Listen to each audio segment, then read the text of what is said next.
কিরে কবিতা, কিছু বলবি? হ্যাঁ মা, কিছু বলার জন্য এসেছিলাম। বল। তোমাদের জামাই চাচ্ছিল একটা ব্যবসা শুরু করবে। ব্যবসা করব? ভালো কথা, করতে বল। করবে তো, ওর কাছে তো টাকা নেই। তুমি যদি 10 লাখ টাকা দিতে তাহলে ভালোভাবে স্টার্ট করতে পারতো। 10 লাখ টাকা? ওর পিছনে যদি আমি 10 টাকা খরচ করি সেটাও আমার পানিতে পড়ে যাবে। না মা, আমাকে একটা সুযোগ দিয়ে দেখেন, আশা করি ভালো কিছু করতে পারবো। তা কি ব্যবসা করতে চাও? মা, প্রথম অবস্থায় তো আমার অল্প পুঁজি, আর অল্প পুঁজিতে তো বড় ব্যবসা করা যাবে না, তাই আমি চিন্তা করেছি জুটের ব্যবসা করব। জুটের ব্যবসা করবা? জুটের ব্যবসা করতে গেলে ব্যবসা শিখতে হয়। তুমি তো এগুলো কিচ্ছু জানো না। তুমি ব্যবসা কিভাবে করবে? তোমার পিছনে টাকা খরচ করা মানে টাকাগুলো পানিতে ফালানো। তাই তুমি ঘর জামাই আছো, ঘর জামাই থাকো। মা, আসো। আমার মা, সালাম করো। থাক। কি ব্যাপার সূর্য, এই মেয়েটা এই বাড়িতে কি করছে? তাও আবার বউ সেজে? কি হলো সূর্য? আমি তোমাকে কিছু জিজ্ঞেস করেছি, তার উত্তর দাও। মা, আমি ওকে বিয়ে করে নিয়ে আসছি। ভাইয়া, কি বললে তুমি? তুমি একটা কাজের লোকের মেয়েকে বিয়ে করেছো? মা, ভাইয়া এসব কি বলছে? সূর্য, তুই এটা কি করেছিস? ওর বাবা সামান্য টামার বাড়ির কাজের লোক, তার মেয়েকে তুই বিয়ে করে বউ করে এনেছিস? তুই কি ভেবেছিস এই মেয়েটাকে আমি বউ হিসেবে মেনে নেব? মা, এটা তুমি কেমন কথা বলছো? কেন তুমি ওকে মানতে পারবে না? আমরা যেমন রক্তে মাংস করা মানুষ, ও তো রক্ত মাংস করা মানুষ। ওকে মানতে সমস্যা কোথায়? হ্যাঁ, এটুকু তফাৎ আছে যে আমাদের অনেক টাকা পয়সা আছে, অনেক প্রতিপত্তি আছে, ওদের তা নেই। তাই বলে কি ওকে এবারে বউ হিসেবে মেনে নেওয়া যাবে না? শোনো মা, আমি ওকে ভালোবেসে বিয়ে করেছি, আর আমার ভালোবাসার মূল্য আমাকে দিতেই হবে। তুমি ওকে মেনে নাও। কখনোই না, কারণ ও আমার বাড়ির কাজের মেয়ের যোগ্য না, আর তাকে কিনা আমার পুত্রবধূ হিসেবে মেনে নিতে হবে। এটা আমি মানতে পারবো না, কখনোই মানতে পারবো না। ভাইজান, তুমি এটা কি বললে? তুমি ওকে ভালোবেসে বিয়ে করে নিয়ে এসেছো বললেই তো আর হলো না। তুমি একটা জিনিস চিন্তা করে দেখো, আমাদের স্ট্যাটাস আর ওদেরটা এক হলো। সমাজের মানুষ আমাদেরকে কি বলবে? বলবে দেখো, বাড়ির কাজের লোকের মেয়েকে বাড়ির মালিকের ছেলে বিয়ে করেছে। সমাজে মুখ দেখাতে পারবো? মায়ের সম্মানটা কোথায় গিয়ে দাঁড়াবে একবার চিন্তা করে দেখেছো? দেখ কবিতা, মানুষ কি বললো না বললো তাতে আমার কিচ্ছু যায় আসে না। আমি সেটা শুনতেও রাজি না। আমি ওকে ভালোবেসে বিয়ে করেছি, আর সারা জীবন ওকে নিয়ে সংসার করব। তোর কিছু যায় আসে কি না যায় সেটা আমার দেখার বিষয় না, কারণ আমার যায়। আমার লোকজনের সাথে চলতে হয়, উঠতে হয়, বসতে হয়, কারণ তুমি তো বাইরের লোকের সাথে চলো না। তুমি এটা কি করলে সূর্য? মা, আমার কি মনে হয় জানো, এতে ভাইয়ার কোনো দোষ নেই, সম্পূর্ণ দোষ ওই কাজের লোকের মেয়েটা। ওই ভাইয়াকে ফুসলিয়ে ফাসলিয়ে বিয়ে করে এই বাড়িতে এসেছে, যাতে করে বড়লোক হতে পারে, এই সম্পত্তি নিজের করে নিতে পারে, সেজন্য এটা করেছে। তোর কথা যদি সত্যি হয় তাহলে এই মেয়ে শুন, তোকে আমি এই মুহূর্তে 5 লাখ টাকা দিব। তুই এক্ষুনি আমার ছেলের জীবন থেকে সরে যাবি। বেয়াদবি মাফ করবেন মা, আমি কোনো টাকা পয়সার জন্য আপনার ছেলের বিয়ে করি নাই। আমরা দুজন দুজনকে ভালোবাসি, এই জন্য আমরা বিয়ে করছি। আমি চাই আপনার ছেলের সাথে সারা জীবন সংসার করতে। এই শোন, তোদের মতো মেয়েকে না খুব ভালো করেই চেনা আছে। টাকার জন্য সবকিছু করতে পারিস, সুই হয়ে ঢুকে ফাল হয়ে বের হোস। শোন, মা যে অফারটা দিয়েছে সেটাতে রাজি হয়ে যা। 5 লাখ টাকা, সেটা দিয়ে তুই ভালো কিছুই করতে পারবি। এখানে থেকে শুধু শুধু মার খাস না, মা যে অফারটা দিয়েছে সেটা রাজি হয়ে যা। শোনো বোন, আমি তো বইলাই দিলাম যে আমার টাকা পয়সা, এই বাড়ি গাড়ি কোনো কিছু প্রতি লোভ নেই। আমি শুধু সূর্যরে ভালোবাসছি সারা জীবন ওর সাথে সুখে সংসার করার জন্য, ওর পাশে থাকার জন্য। আমার কোনো টাকা পয়সার লোভ নাই। দয়া করে তোমরা আমার এই ধরনের কথা আর বলো না। সূর্য, এই মেয়েটাকে বল আমার মুখে মুখে যেন তর্ক না করে, আর ওকে এক্ষুনি এখান থেকে যেতে বল। না মা, তোমরা যতই বলো না কেন, আমি ওকে ভালোবেসে বিয়ে করেছি, সারা জীবনের সঙ্গী করেছি। ওকে আমি তোমাদের কথা বাড়ি থেকে বের করে দেবো না। আমরা তাহলে ঘরে যাচ্ছি।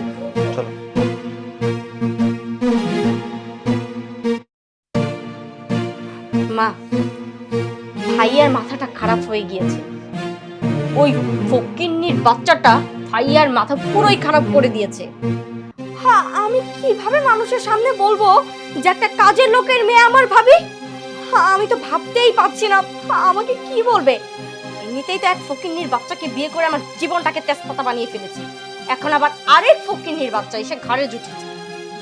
না, লোক জানাজানি হওয়ার আগেই এই মেয়েটাকে বিদায় করতে হবে, তা না হলে আমার মান সম্মান কিচ্ছু থাকবে না।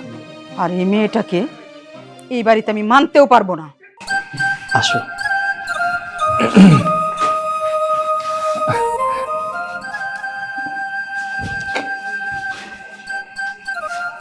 কিরে মা, তুই এই বাড়িতে তাও বউ হয়ে যা?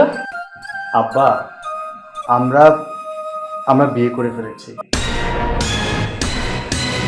ছোট সাহেব বিয়ে করছেন মানে? হ্যাঁ আব্বা, আমি অথৈকে বিয়ে করেছি। কিরে অথৈ, এটা কি করলি? আমি এই বাড়িতে কাজ করি আর তুই আমার মায়া হইয়া ছোট সাহেবরে বিয়ে করছস? বাবা, আসলে আমরা দুইজন দুইজনরে অনেক দিন থেকেই ভালোবাসি, চিনি, জানি। তাই আমাদের মনে হয়েছিল যে আর দেরি না করে আমাদের বিয়েটা করা উচিত। সেই জন্য আমরা আজকে বিয়ে করে ফেলছি। তুই ছোট সাহেবরে ভালোবাসস? হ্যাঁ, আমি হইলাম এই বাড়ির চাকর। তুই কি জানো তেল আর পানি কোনো দিন মিশে না? হ্যাঁ, এরা কত বড়, আর আমি আমি একটা চাকর। চাকরের মায়া হইয়া তুই এই কাজটা কেমনে করলি? বাবা, এতে ওর কোনো দোষ নেই। ওকে আমি পছন্দ করতাম, আমি ওকে প্রপোজ করেছি, আর ওকে আমি ভালোবাসি। আর আপনি যেটা বলছেন না, তেল আর পানিতে কখনো মিশে না, এটা তো কথার কথা।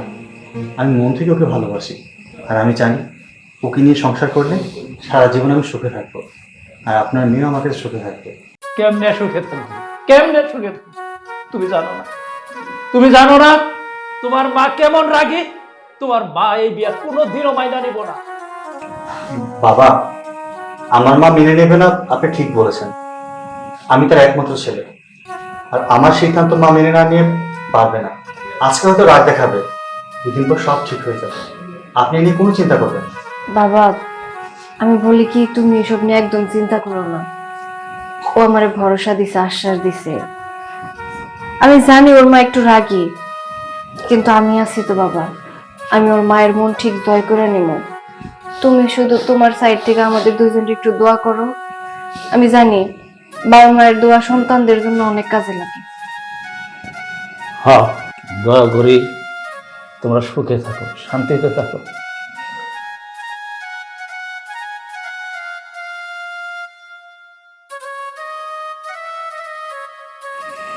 বসো। আমি জানি এই বাড়িতে সবকিছু মানিয়ে নিতে তোমার অনেক কষ্ট হবে। দেখতেই তো পাচ্ছ, মা একটু রাগী মানুষ। যদি অনেক রাগী, কিন্তু মাকে বুঝিয়ে নিলে, যদি একবার বোঝানো যায়, মা কিন্তু খুব ভালো। তুমি একটু মানিয়ে নিয়ে কষ্ট করে প্লিজ। এসব নিয়ে তোমার এত ভাবতে হইব না। আমি জানি তোমার মা অনেক ভালো মানুষ। তুমি তো আগে অনেক আমার কাছে আলোচনা করছো এসব নিয়ে। তবে তোমার মা এত রাগারাগি করছে, এটা কিন্তু ইচ্ছা করে করে নাই। এটা তো সত্যি যে ওনাদের কত স্বপ্ন ছিল তোমারে নিয়ে, কিন্তু তুমি কি করছো? হুট করে তাদের স্বপ্ন ভাঙে দিচ্ছ। আমার মতো একটা কাজের লোকের মাইয়ারে বিয়ে করে আনছো। এটা যে তার জন্য কত বড় অপমানজনক একটা বিষয়, সেটা আমি বুঝতেছি। তবে একবার যেহেতু এই বাড়িতে বউ হয়ে আসছি, আমি তোমার কথা দিতেছি, আমি তোমার মায়ের মন, তোমার বোন, বোন জামাই, এই বাড়ির প্রত্যেকটা মানুষের মন আমি জয় করে নেব। হয়তো বা একটু সময় লাগবে, কিন্তু এটা বিষয় না। আমি ধৈর্য ধরে আস্তে আস্তে সব কিছু করে নেব। আমি জানি তোমার উপর আমার অগাধ বিশ্বাস আছে যে তুমি পারবে। আর মা যদি একটু রাগারাগি করে, কি করবে বলো? একটু সহ্য করে নিও, দেখবে একদিন মা তোমাকে সবচেয়ে বেশি ভালোবাসবে। বললাম তো আমি তোমারে, তুমি আমার উপরে ভরসা রাখো। দেখো একদিন ঠিক তোমার মায়ের মন আমি জয় করে নেব। হ্যাঁ ম্যাডাম, আমার কোনো দোষ নাই। আপনার ছেলে আমার মায়ের পছন্দ করে বিয়ে করছে, এইখানে আমার কি দোষ ম্যাডাম? চাকরের বাচ্চা, তোর কোনো দোষ নাই, সব দোষ তোর। কারণ তুই সব কিছু জানিস। তুই জেনে বুঝে তোর মেয়েকে এই বাড়ির বউ করে পাঠিয়েছিস। কারণ তুই তো হচ্ছিস এই বাড়ির চাকর। তোর বড়লোক হওয়ার স্বপ্ন, তুই বড়লোক হতে চাস। ভালোই ভালোই তোর মেয়েকে এখান থেকে বিদায় কর, তা না হলে আমার সাথে খারাপ কেউ হবে না। ম্যাডাম, আপনি ঠিকই কইছেন। আমি এই বাড়ির চাকর, বড় লোক হওয়ার স্বপ্ন আছে, কিন্তু আপনার টাকা দিয়া না, আপনার টাকা দিয়া। দেখেছো মা, দেখেছো? ছোট লোকটাকে ইচ্ছা করছে যে জুতা খুলে ওকে মারি। এই, তুই কিছু জানতি না? আমার তো মনে হয় সবকিছু তোরই প্ল্যান। তোর কথা মতোই আমার ভাইয়া তোর মেয়েকে বিয়ে করেছে। তা না হলে তোর মতো কাজের লোকের মেয়েকে আমার ভাইয়া কেন বিয়ে করতে যাবে? আমিও তো ভাবতেছি, আপনার ভাই এত বড় লোক ভাই, কেন আমার মায়ের বিয়ে করতে গেল? কেন এত বড় ভুল করতে গেল? এই, এত ভুল ভুল আমার সামনে করিস না তো। তোর মেয়ে যখন ভুল করেছে, এর সমাধান তুই দিবি। বের হয়ে যা, আমার চোখের সামনে থেকে বের হয়ে যা। মা, শুধু ওনাকে কেন বের হয়ে যেতে বলছো? ওর মেয়েকে নিয়ে বের হয়ে যাবে।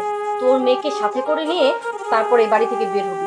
তা না হলে তোকে আর তোর মেয়েকে একদম মেরেই ফেলবো। তুই এক্ষুনি আমার চোখের সামনে থেকে সরে যাবি, যা বলছিস। মা, বলছিলাম কি, সূর্য যেহেতু বিয়েটা করেই ফেলেছে, আপনি মেনে নেন না। কি বললে তুমি? তুমি মায়ের মুখের উপরে কথা বলছো? মা যে সিদ্ধান্ত নিয়েছে সেইটাই হবে। এর উপরে তো কথা বলার তোমার কোনো অধিকার নেই।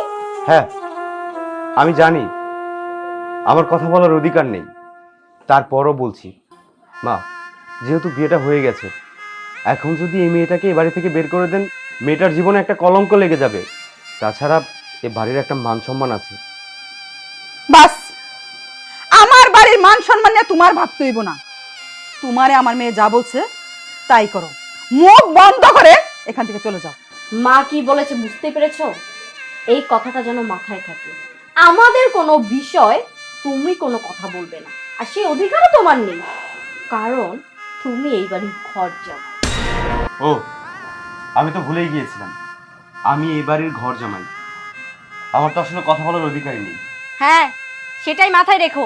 যাও এখন এখান থেকে। তোর জামাই কোন জায়গায় কোন কথা বলতে হয় সেটাও শিখে নাই। কিভাবে শিখবে মা? সেও তো এক ছোট লোক, এক ছোট লোকের সাথে আমার বিয়ে দিয়েছো। যাই হোক মা, বসো, মাথাটা ঠান্ডা করো। এত চিন্তা করো না তো, দেখা যাক কি হয়।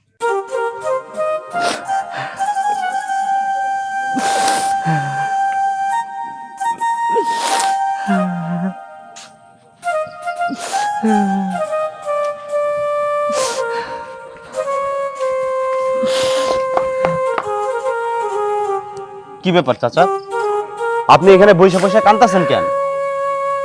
ও, বুঝতে পারছি। আপনি কি মনে করছেন আপনার মাইয়া এই বাড়িতে বউ হয়ে আসলে আপনার মাইয়ার ভাগ্য খুলে যাইব, আপনার মাইয়া অনেক সুখী হইব? না, এইটা আপনার একদম ভুল ধারণা। শুনেন, এই বাড়ির মানুষজন বড়লোক হইতে পারে, কিন্তু মনুষ্যত্বের দিক থেকে সর্বনিকৃষ্ট। বাবারে, আমার মায়ের সূর্য পছন্দ করে বিয়া করছে, এতে করে আমার কি দোষ? আমি কেন জইলা করে মরতাছি? চাচা, দোষ আপনার আছে, কারণ আপনি গরিব মানুষ। আমার তো কোনো দোষ ছিল না। আমিও তো এই বাড়ির মেয়েকে ভালোবেসে বিয়ে করেছিলাম, ভেবেছিলাম আমার বাবা মায়ের সাথে মিলেমিশে থাকবে, আমার একটা সুখের সংসার হবে। কিন্তু কি হলো জানেন? বিয়ের 7 দিন পরেই আমার বউয়ের নতুন রূপ দেখা গেল। সে আমার ফ্যামিলির সাথে মিলেমিশে থাকতে পারবে না, এই কথা বলে এই বাড়িতে নিয়ে আসলো।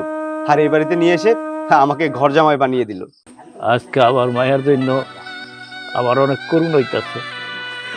আমার মায়েরা এই বাড়িতে বিয়ে হইছে, আমার মনে হইতেছে 2 দিন পরে এই বাড়ির থেকে আমার বাইরে যেতে হইবে। চাচা, আপনি শুধু আপনার মেয়ের চিন্তাটা করলেন, একবারও আপনার চিন্তাটা করলেন না। এই যে এই বাড়িতে কত বছর যাবত আপনি কাজ করছেন, যে টাকা পাচ্ছেন সেই টাকা দিয়ে আপনার সংসার চালাচ্ছেন। আজকে যদি আপনাকে ঘাট ধাক্কা দিয়ে বের করে দেয়, তাহলে আপনার সংসার কিভাবে চলবে? আমার মরণ ছাড়া আর কোনো উপায় নাই। জানো বাবা, আজকে তোমার শাশুড়ি আমার সাথে যেইভাবে কথা বলছে, আমি লজ্জায় তার সাথে কথা বলতে পারি না। চাচা, আমি আর আপনাকে কি বলবো, যা হবার হয়েছে সবকিছু ভুলে যান। আপনার যদি মনে হয় আপনার পক্ষে এই বাড়িতে থাকা সম্ভব না, তাহলে আপনি এই বাড়ি থেকে চলে যান। কি খবর আলতাপ মিয়া? আপনাকে তো আর এখন আলতাপ মিয়া বলা যাবে না, আপনাকে তো বিয়াই বলতে হবে। কি আলতাপ মিয়া, কি ভাবছো এই বাড়িতে মেয়ে বিয়ে দিয়ে বড়লোক হয়ে যাবে না? না ভাই সাহেব, আমার বড় লোক হওয়ার কোনো স্বপ্ন নাই। আপনার ভাগিনায় আমার মায়েরারে পছন্দ করে বিয়ে করছে, এখানে তো আমার কোনো দোষ নেই। মামা, শুধু শুধু চাচাকে অপবাদ দিবেন না। তাছাড়া সূর্য কিন্তু ছোট না, সূর্যর কিন্তু যথেষ্ট বুদ্ধি হয়েছে। আর সূর্য সব কিছু বুঝে শুনেই অথৈকে বিয়ে করে এ বাড়িতে এনেছে। সেই সূত্রে চাচার কোনো দোষই নেই। এই, তুমি কেন কথা বলতেছো? তুমি তো বলবাই তুমি এক ছোট লোক, আর পাশা যেটা আছে ওটা আর ছোট লোক। আমি আপনাকে এর আগেও বলেছি, আপনি আমাকে ছোট লোক বলবেন না, কারণ আমি ছোট লোক না। আমি এই বাড়িতে কেন পড়ে আছি সেটা আপনি কিন্তু অনেক ভালো করেই জানেন। জানি জানি, আমার বোনের ধন সম্পদ করি আত্মসাৎ করার জন্য। যাক, তোমাদের মতো ছোট লোকদের সাথে কথা বলে আমি আর সময় নষ্ট করতে পারি না। দেখি আমার বোনটা কি করতেছে। চাচা, এই যে গেল না, ইনি আরেকটা আগুন এই বাড়িটারে জ্বালায় পুরে শেষ করে দিতেছে। যাই হোক, কি করবেন না আপনি ভাবে দেখেন, আমি যাই।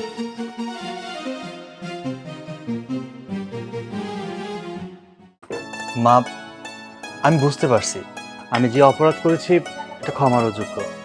তুমি আমার উপর অনেক রেগে আছো, কিন্তু মা, যা হবার তো হয়ে গেছে, এখন বিষয়টা মেনে নিলে তো হয়। তুমি রাগারাগি করো না প্লিজ। কি বললি? কি মেনে নেবা? আমার বাড়ির কাজের লোকের মেয়েকে তুমি বিয়ে করেছো, তাকে আমার মেনে নিতে হবে? কখনো না। সূর্য, ভালোই ভালোই বলতাছি, ওই মেয়েটাকে এখনই বিদায় করে দাও, তা না হলে কিন্তু পরিণাম খুব খারাপ হবে। মা, তুমি রাগ করছো কেন? এটা সত্যি যে ওর বাবা আমাদের বাড়িতে কাজ করতো বা কাজ করে, কিন্তু মা, ও তো শিক্ষিত একটা মেয়ে, ভালো মেয়ে, ভদ্র একটা মেয়ে। মেয়েটা তো কোনো অপরাধ নেই। আর তুমি একটু মানিয়ে নিলেই তো হয়। আর লোকে যা বলতেছে, লোকের কথা লোকে বলবেই তো। সমাজে চলতে গেলে একটু একটা কথা শুনতে হয়। মা, ওকে আমি ভালোবেসে বিয়ে করেছি। তোমার ছেলের প্রতি তো একটু গুরুত্ব দেওয়া উচিত, আমার ভালোবাসা একটু মূল্য দেওয়া উচিত। প্লিজ মা, মেনে নাও না। আমি যা বলেছি তাই হবে।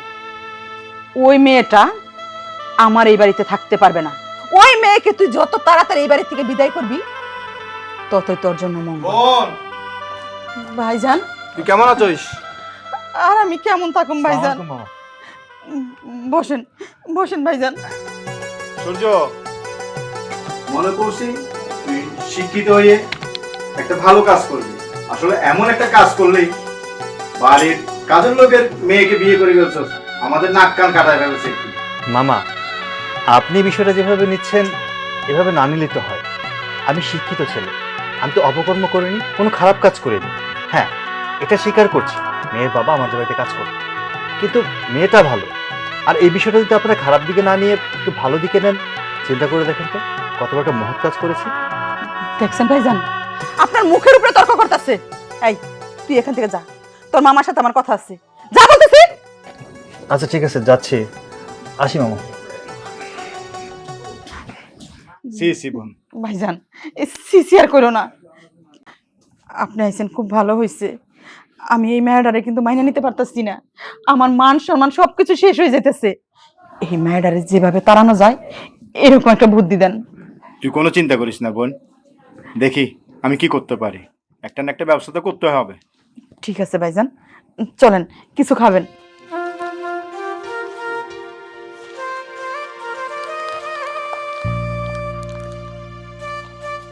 ম্যাডাম,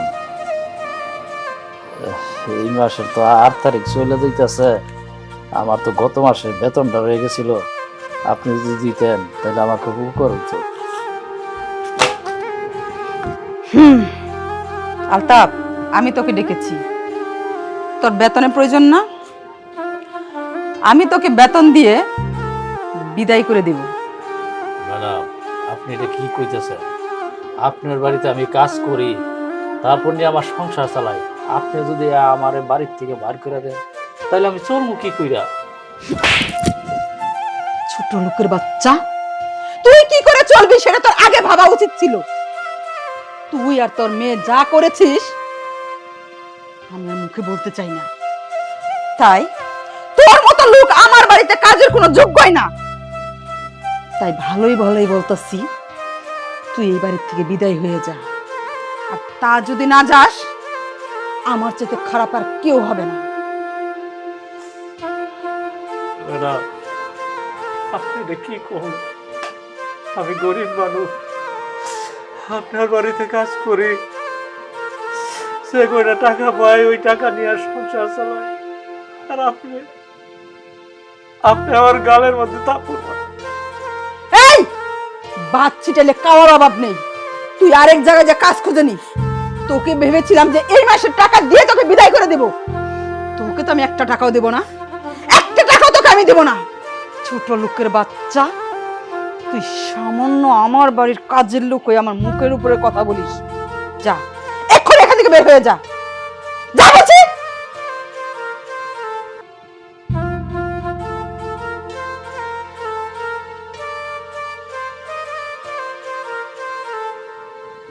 মা, কি করতেছেন আপনারা? আম্মা, আম্মা আমার কথাটা শুনেন। আম্মা একটু বুঝার চেষ্টা করুন, এটা কিন্তু করা উচিত হইতেছে না আপনার। ভাবি হইতেছে এই বাড়ির বউ, ভাবির এইভাবে ঘাট ধরে বাড়ি করে দেওয়াটা কিন্তু উচিত হইতেছে না। চুপ! জামাইয়ের বাচ্চা, ঘর জামাই থাকস, ঘর জামার মতো থাকবি। তুই যদি বেশি বাড়াবাড়ি করস না, তোর মতো তোরেও ঘাট ধাক্কা দিয়ে বাড়ি থেকে বের করে দিবি। এই, তুই এখান থেকে চলে যা, যা কইতেছি। না মা, আমি এই বাড়ি ছাড়া কোথাও যাবো না। আপনি কেন বারবার আমার এই বাড়ি থেকে তাড়ানোর চেষ্টা করতেছেন? আপনি তো সবই জানেন, আপনার ছেলে আমার কতটা ভালোবাসে। আমরা দুজন দুজনকে ভালোবাসা বিয়ে করছি। আমি যদি এই বাড়ি ছেড়ে চলে যাই, আপনার ছেলে অনেক কষ্ট পাবে। আমি ওরে কষ্ট দিতে চাই না। আমার ছেলে কষ্ট পাইবো না কি পাইবো সেটা আমি বুঝি। আর তুই তুই আমার আম্মা করে ডাক দিবি না। তুই যদি আমার আম্মা করে ডাক দেস, আমার কাছে মনে হয় কে যেন আমার বুকের মধ্যে ছুরি দিয়ে পার দিতেছে। তুই আমার আম্মা কবি না, বের হয়ে যা, যা কইতেছি। না মা, আমি যাবো না। আপনি যত যাই কন, আমি এই বাড়ি ছেড়ে কোথাও যাবো না। মা, এমন কইরা কইলে কাজ হইব না। তুমি এক কাজ করো, ঘরে কেরাসিন তেল আছে না, কেরাসিন তেল ঢাইলা একদম পুইরা দাও। আরে তুমি একটু চুপ থাকো না, আম্মা কথা কইতেছে, তুমি আবার আগুনে ঘি ঢালতেছো কেন? এই চুপ করো, বেশি কথা কই। মা, যেটা কইছি সেটাই কর। হ, ও যদি আপোষে না যায়, ওর শরীরে মধ্যে কেরাসিন তেল ডাইলা দিয়া ওরে মাইরা ফেলাম। যতই চেষ্টা করেন, এই ভয় আমার দেখা কোনো লাভ হইব না। আমার স্বামীর ভালোবাসা আমার সাথে আছে। আমি এই বাড়ি ছেড়ে কোথাও যাবো না, কোথাও না। গরম যদি বের হয়ে যা, যা কইতেছি। মা, তুমি সব কি শুরু করছো? হ্যাঁ, বাড়ির মধ্যে কি শান্তি থাকতে পারে না কাউকে? শান্তিতে থাক মুদেই তো আপদ বাড়ির থেকে বিদায় করতেছি। পরে এই বাড়ি থেকে চলে যেতে কও, চলে যেতে কও কইতেছি। না, ওই বাড়ি থেকে যাবে না। ওর আমি বিয়ে করে নিয়ে আসছি, ওই বাড়ির বউ। আর ও এই বাড়িতে বউর মর্যাদা নিয়ে থাকবে। বউর মর্যাদা কে দিব? আরে বউর মর্যাদা তুই দিবি? আমি দিমু? আমিও দিমু না, তুইও দিবি না। ভাইজান, আমি অনেক ভালো করে বুঝতে পারছি আম্মা ভাবিরে মাইনা নিব না। আম্মা যদি ভাবিরে না মাইনা নেয়, তাহলে আমিও এই বাড়িতে থাকবো না। ভাবিরে যদি এই বাড়ি থেকে বের করে দেয়, তাহলে আমিও এই বাড়ি থেকে চলে যাম। তো হ্যাঁ, যাওয়ার আগে আমি আমার বউরে তালাক দিয়ে যাম। কি কইলি? তোর সাহস তো কম না? তুই আমার সামনে আমার বাড়িতে দাঁড়িয়ে তুই আমার বাইরে তালাক দেওয়ার হুমকি দাস? এই আমার বিলাই আমারে কয় মেয়ে হ্যাঁ, সারা জীবন তোরে আমি দুধ কলা খাওয়াইয়া আর সব আম্মা, ওইটাই আমার ভুল ছিল। আমি এতদিন কেন মেউ করি নাই। আপনি যে কি করতে পারবেন সেটা আমার অনেক ভালো করে জানা আছে। আপনি আমারে কি করবেন? আপনি আমার বাড়ি থেকে তাড়াই দিবেন, তাতে কি হয়েছে? আল্লাহর দুনিয়ায় কোনো না কোনো একটা জায়গা হবো আমার জন্য। আমি যদি এই কাজটা অনেক আগে করতাম, তাহলে হয়তো বা এত খারাপ আপনি আমার সাথে করতে পারতেন না। আমি সত্যি কইতেছি, আপনি যদি ভাবিরে না মেনে নেন, তাহলে আমি আপনার মায়ের তালাক দিয়ে দিব। না না ভাই, তুমি এসব কি বলতেছো? এরকম ভুল কইরো না। ও তোমার বিয়ে করা বউ। আমি চাই না আমার জন্য এই বাড়িতে কোনো অশান্তি হোক। আমার জন্য তুমি তোমার বউয়ের সাথে সম্পর্ক বিচ্ছিন্ন করে দিবা, এটা হইতে পারে না ভাই। আমি না এই বাড়িতে আসার পর থেকে অনেক চেষ্টা করলাম, কিন্তু না, আমি মায়ের মন কোনোভাবেই জয় করতে পারতেছি না। সাথে আমার ননদের, আমার না কোনো বোন নাই। আমি ভাবছিলাম আমার ননদ আমি একদম আমার নিজের বোনের মতো করে ভালোবাসমো। আর মায়ের তো সেই ছোটবেলায় হারাইছি। এই বাড়িতে আসার পরে ভাবছিলাম একজন মা পাইছি, যার আসলের নিচে আমি থাকতে পারবো, যার শাসন আমি পামো, যার আদর ভালোবাসা সবকিছু আমি পামো। কিন্তু এমন আচরণ পামো সেটা আমি কোনোদিনও কল্পনা করি নাই। আমি সূর্যরে কথা দিছিলাম যে যেমনেই হোক, যত কষ্ট হোক, আমি মায়ের মন জয় করে নিব, এইবারের প্রত্যেকটা মানুষের মন আমি জয় করে নিব। কিন্তু আমি পারলাম না, আমি ব্যর্থ সূর্য, আমি পারলাম না। আমি চাই না আমার জন্য এই সংসার সবকিছু ওলট পালট হয়ে যাক। তাই আমি কই কি, আমি এই বাড়ি ছেড়ে চলে যাই। যেদিন মায়ের মনে হইব যে আমি এই বাড়ির যোগ্য বউ, আমি এই বাড়িতে সংসার করার যোগ্য, সেই দিন আমি এই বাড়িতে ফিরে আসবো। তার আগে আমি আর এই বাড়িতে ফিরে আসবো না। মা, পারলে আপনি আমার মাফ করে দিয়েন, আমি চলে যাইতেছি। দাঁড়াও অথই। মা, আমি ওকে বিয়ে করেছি, আল্লাহ রাসূলকে সাক্ষী রেখে আমার স্ত্রী হিসেবে মেনে নিয়েছে। আমি তো ওকে একা ছাড়তে পারি না। তুমি যেহেতু ওকে সহ্য করতে পারছো না, ওকে এই বাড়ি থেকে তাড়িয়ে দিচ্ছ, ঠিক আছে, তোমার কাউকে দরকার নেই। ও চলে যাবে, ওর সাথে আমিও যাচ্ছি। আমি এই বাড়িতে থাকবো না, চলো। দাঁড়া, বাড়ির বউ বাড়ি ছেড়ে কই যাইব? ঠিক আছে, সবাই যেহেতু চাইতেছে, আমিও চাই বাড়ির বউ বাড়িতেই থাকুক। যা বউ মানে নিয়ে ঘরে যা। চলো ভেতরে চলো।